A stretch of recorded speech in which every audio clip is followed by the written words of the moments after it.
I used to do a lot of training for young people, trying to get them to be meaningful and productive citizens. As a part of that training, I used to give them a quote, and that quote is the child is the father of the man. And there's a clue to that quote, and the clue is that it's talking about one person.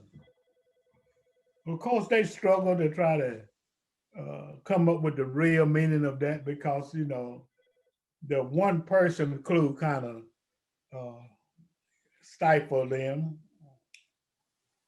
Some of them will get it and some of them wouldn't because they talk about, well, when I grow up, I'm going to have a child or my daddy this. I said, no, that's talking about two people. The child is the father of the man is a quotation talking about one person.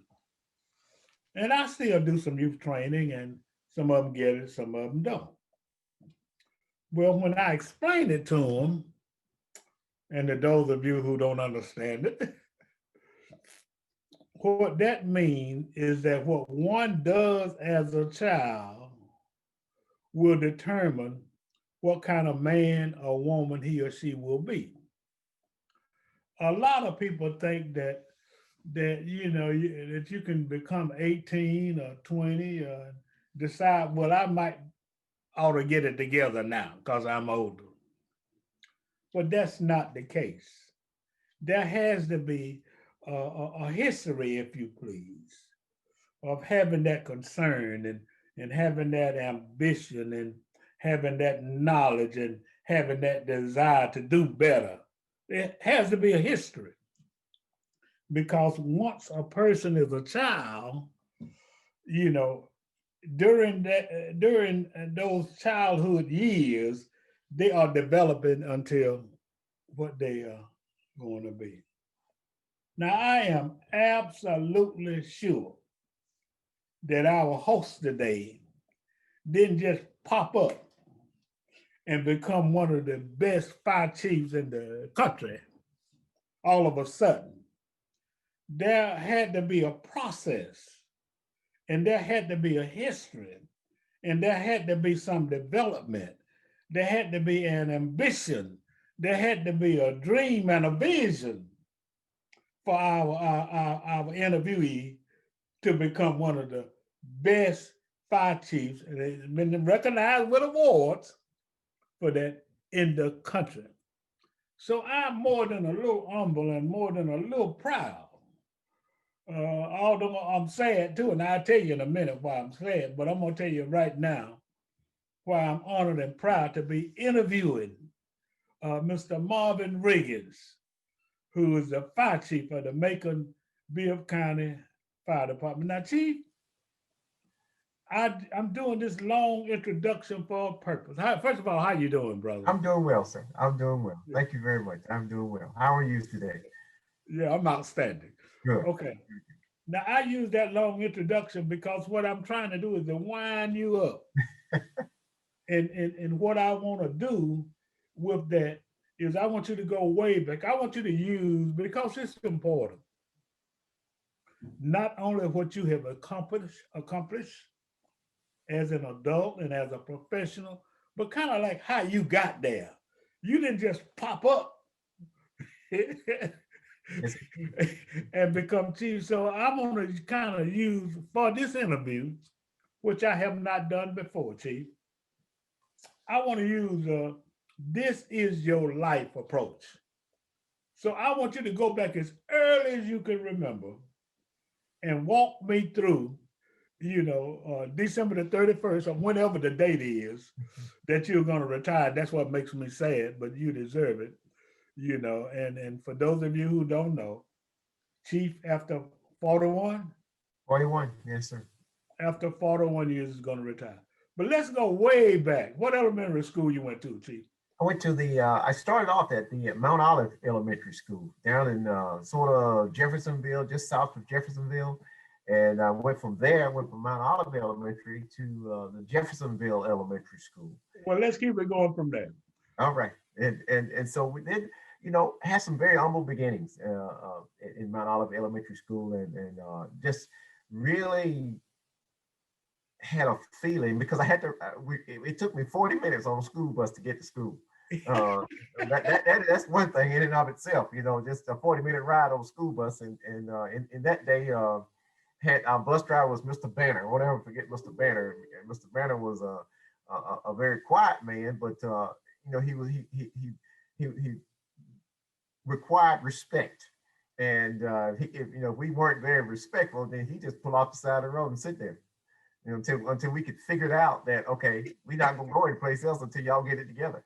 And so that was his reaction to us. And so we learned early on if we wanted to get to school and back home, we best behave ourselves. And so discipline and order has been a part of my rearing from very long time ago. And when we got to school, I had those teachers, and they were like parents to us. We saw them as people who took care of us. They looked for us. They had expectations of us. They had what rules and regulations were, and so that was so important to us because we looked up to them. They were really somebody. And besides that, before we left home, we had our marching orders that parents really did not want to have to come to school because you were not in order. So that was important that we behaved well, and while we were there, to acquire all that we could in Mount Olive. So we had a very good nurturing at the very beginning because I left home with parents on the bus. We had what we felt like was our grandparent driving us to school, and then when we got to school, we had a whole nother set of parents there. So that was an enjoyable time, reflection back on Mount Olive Elementary, which was only the first grade through the third grade. We were there. And then, of course, we graduated from there and went to the Jeffersonville Elementary, the historic Jeffersonville Elementary School, and went in fourth grade there. And there again, it was built in a way in which the high school was on the upper level. It was like a two-wing facility, and the lower level was the lower grade, the elementary school. And we could always look out and look up the hill and say, I can't wait to get up on the hill. Yes, sir. Yes, sir. And so that was just always inspiring to us. And the teachers, Mrs. Lewis and Middlebrooks and Eason and Sinclair, all of those, Worthy and Stevens and Filson, those people were very, very meaningful to us because they looked the part, they taught us the part, and they put that, we knew that they was giving us the best of themselves in us. And so that I really treasure that. I really, really treasure that because they, as a professional, as a person, meant a lot to us. And so we were to acquire all that we could from them because they wanted the best for us. And we knew that and we felt that. So, and from graduating from there, at the time, I didn't get a chance to go to the Jeffersonville Elementary because we transitioned before I could get to high school into what is now the Twiggs County High School. It became consolidated, and it then became the Twiggs County High School. So by the time that I got to middle school, and we had a separate campus, oh, that was big time. That was really special. We went to we called the missile base. And into eighth grade, with nobody out there on campus but the eighth graders, and so we were somebody special. We had our own campus, and that was a special year. Went from there to the ninth grade and through the 12th at the Twiggs County High School, and graduated from there. And I just know, I'm heart passionate about Mrs. Burney, Mrs. Easton, Mrs. Tharp, Mrs. Bleckley, Mr. Basley, all those teachers, Mr. Filson, Mrs. Little and Mr. Little that we had, Mr. Felson, Mr. Doc Adams, we had all of those teachers. Dr. Dixon was there with us, and Mr. Brinson was our principal, and Mrs. Harmon.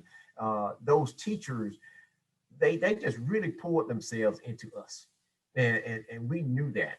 And as we were growing up, and they would teach us leadership skills, and I happened to be, as I came up through my group, we had a graduating class that was all a total of 78 of us, but we felt as if we were somebody. They instilled in us that you were special, and that we had these honors, these class roles, the vice president, the president. You had roles to play. And even at that early stage, we had to plan things like the prom and design this and work with the teachers to get companies to do things. So even at teenagers, we were working with our faculty to understand a little bit about business.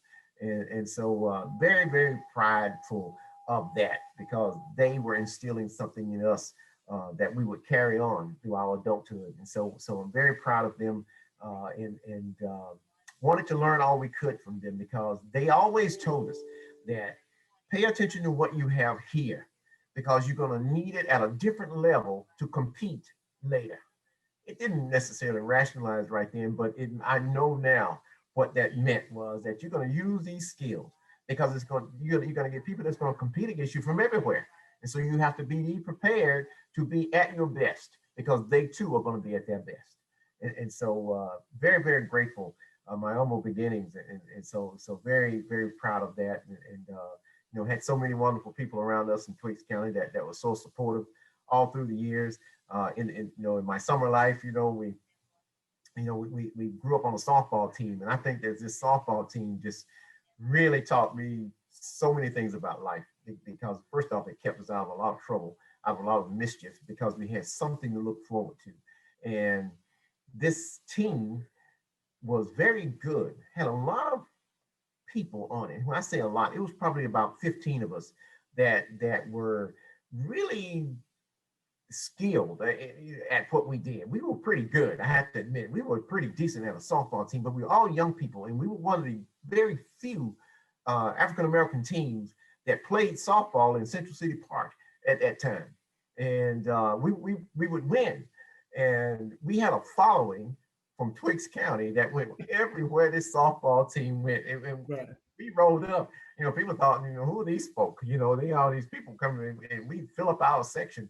And but to see them support us in that regard, and for us to understand teamwork, to understand that working together and to practice and to play hard and to work hard and reap the benefits of that, that was very, very, very meaningful to me. And so I'm so appreciative of the folk in Twiggs County because they certainly have been bridge builders for me. And I know that standing on their shoulders, I know that. And so very, very grateful for that. Okay, well, tie that. Okay, so that reflects uh, what I'm trying to say about the child being the father of the man. So that showed the components that you had that had to be instilled into you for you to become one of the best fire chiefs in the whole nation. Okay, well now let's start there and let's talk about your journey. After having gained all that respect and knowledge and information and support as a young person, now we got you, through high school and playing sports and respecting people and feeling how much they meant to you. Let's kind of start there and bridge it through. You're becoming the one of the best fire chiefs. I'm gonna say it 1,000 times if I want to. This is my show. This is my show. Right. One of the best fire chiefs in the country. And I thank you, Dr. Haversham. When I graduated in 1979, graduated in May, June 1979, and the fall was coming, and one of my good friends, John Albritton, out of school, John was going to go to the Navy. He had signed up for the Navy and knew he was going to the Navy later that fall. And I was teetering about the college thing and what am I going to do with the college thing and what am I going to do in that fall? So I'm still teetering there. And so we said, let's go look for a job, a summer job. Here we go. We go off looking for a job. My brother at the time, who was a firefighter making fire department at the time. So, okay, my brother was a firefighter, let me go and apply to be on the fire department. That's one place we can go and apply. And so we did. And so little noise to me, about a month or so later, in that same summer, I got a call from the city of Macon to come in for an interview with the fire chief. And wow, this is different. This is really different. So here I go, to the fire chief's office, and little young fella, and not having gone an official interview. And I walk in that room, and wow, Chief Henson was sitting, he was the fire chief at the time, and he had this big red chair. I won't never forget, it was in this red office chair. It looked like it was about 6 foot tall. And this guy was sitting there, and he must have been, to me, about a 7 foot tall guy. And one-on-one interview with the fire chief. And so that was very interesting to me, very intriguing to me.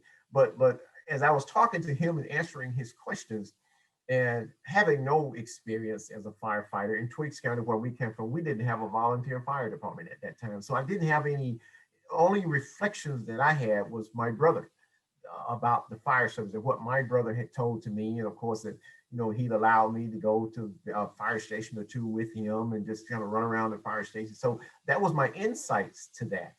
But I'm sure, I'm certain that my brother's work ethic probably had a lot to do with my interview. I'm sure that my brother had laid some bricks so that I could walk across as far as an interview is concerned. So really what I said and what he probably knew from my brother's work ethic were helpful to me.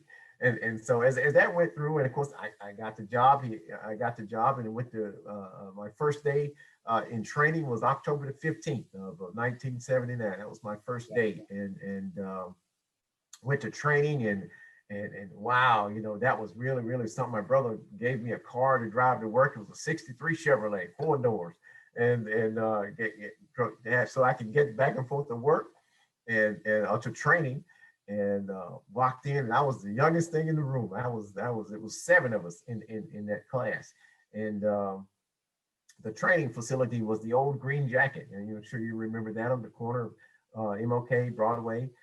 Down there is where the new Capital City Bank is now. Is where my training facility was, and so that was really interesting, because I'd not spent a lot of time there. I had spent some time on the Mulberry stretch, right there on that Mulberry corridor, where I would go on Saturday mornings and sit in the beauty shop, Miss Lucille's beauty shop, with my mother getting her hair done.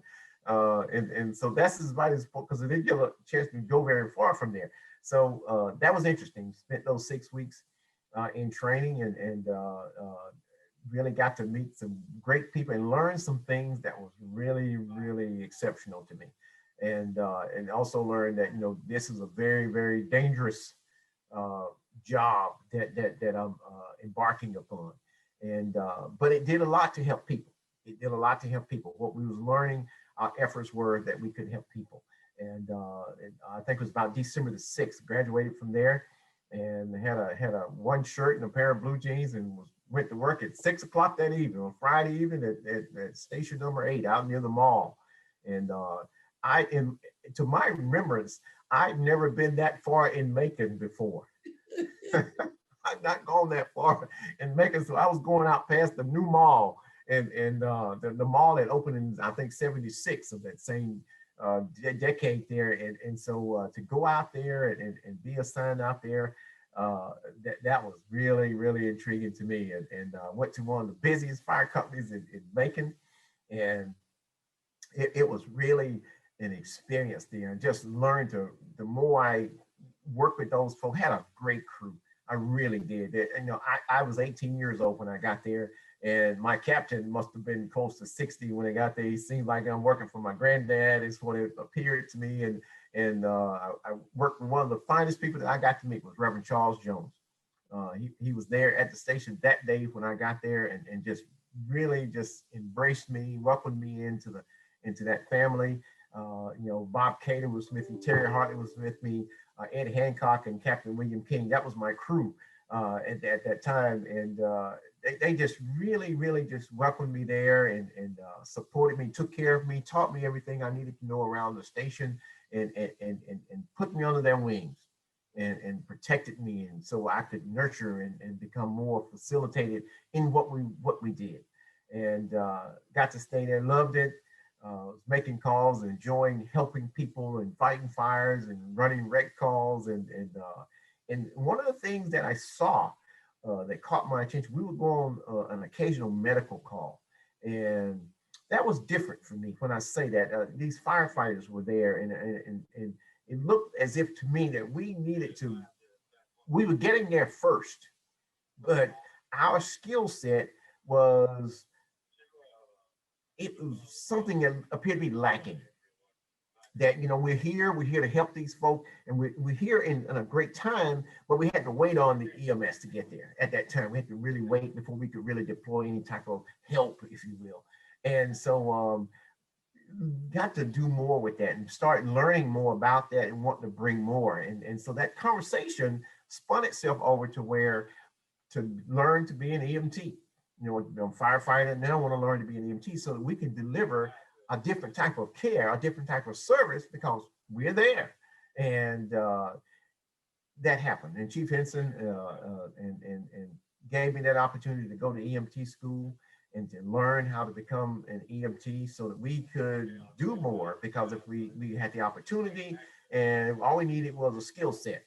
And so once we was able to acquire that in the early 80s, acquired that skill set, it just blossomed into where now not only were we very skilled and competent at fighting fires and fighting them well and saving people's properties, now we were more adept in being able to save lives in a different way, because we had at about the same time we was becoming graded or rated as a Class 1 fire department. And that became in the early 80s that acknowledgement came. And so with that, what could we do more to take it to another level? Well, out of that grew where we learned to do much more about EMS and first responders. So that EMT thing, it grew, and we became very good at that. It grew. We taught hundreds of EMTs on the fire department. We began to get equipment that really made a difference. About the middle 80s, late 80s, the jaws of life came. And with that, we wanted to introduce, we are now able to extricate people from cars and get them out of entrapped situations. And our skill set became more formidable. So very excited about being a part of that. And I will never forget it. In the middle 80s, I got promoted to sergeant. And that was an interesting day because I had just now become a paramedic. I had grown to become a paramedic at that point in time. So I was working part-time at Navison, then Medical Center. I was working part-time that day and got a call from Chief Henson and to come to the chief's office. Oh my God, what am I doing? What am I doing? I'm going to the chief office. This is odd. So I went to the chief office. I think it was like 3 or 4 in the afternoon. And lo and behold, I got promoted. I'm thinking I've done something wrong. So I get a promotion, in that day, that's the way the promotions were done. And so that was kind of a bittersweet thing, because now I got to take on a whole nother level of responsibility where I'm having so much fun. I'm having so much fun doing what I was already doing. But along with that, too much is given, much is expected. And so that's one of the things that he shared. And he felt as if I had something that could help the fire department, that could also help others. And so from there, I was promoted to sergeant and got transferred away from Station 8 at that time. And now you begin to look at your roles a little bit different, because you're the sergeant now. And that day, very young sergeant at that time, because I'd only been on like 5-6 years. And so that was a little different for us. And so, but I know that it's an opportunity. It's an opportunity because we got to make a way. We got to set something that someone can see. We got to be able to lead and teach someone else. Obviously, someone saw something in me that I could help the organization.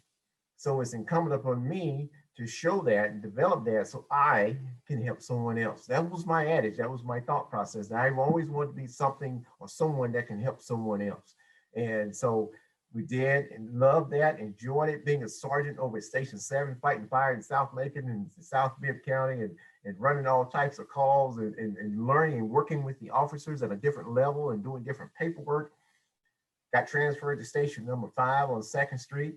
And boy, the 2nd Street just busy. If it's just call after call after call, it was just constant calls. So learned so much at Station 5. And one afternoon, we was working an extrication cause. A large dump truck had ran over a car right on that at Eisenhower Parkway, right at C Street. Right, it was a very dangerous spot. Come off that long hill on the coming down that hill, and it crushed the car.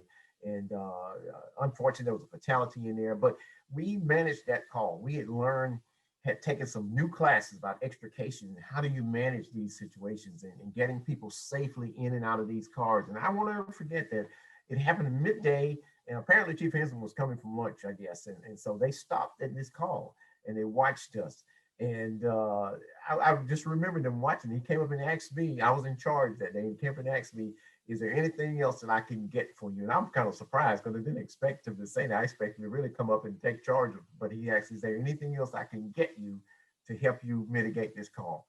And I told him, I said, Chief, I think we're good. I think we're good. We have it under control. And so shortly thereafter, that was in the year of 1988. So then the story changed again, where I went to training from there. And congratulate you, man. You have made us proud.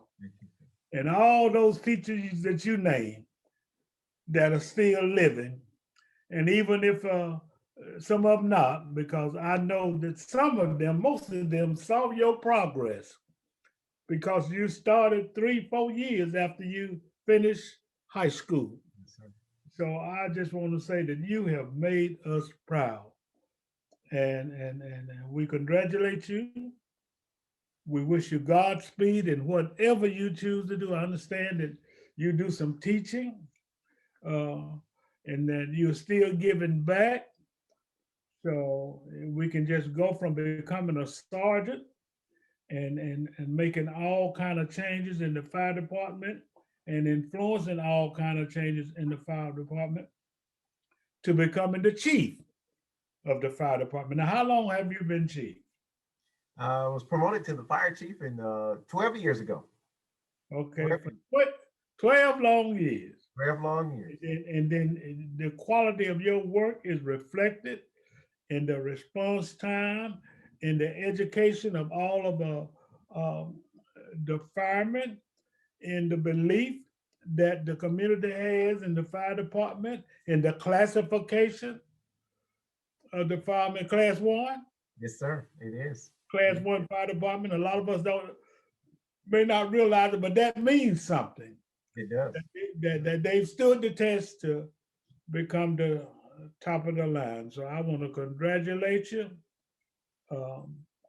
And I want you to know that the community appreciates you and that we wish you and your family and your lovely wife who has stood by you all 41 of every day. and more. Supported and stood by you. So from the community. Yes, sir. I want to say congratulations.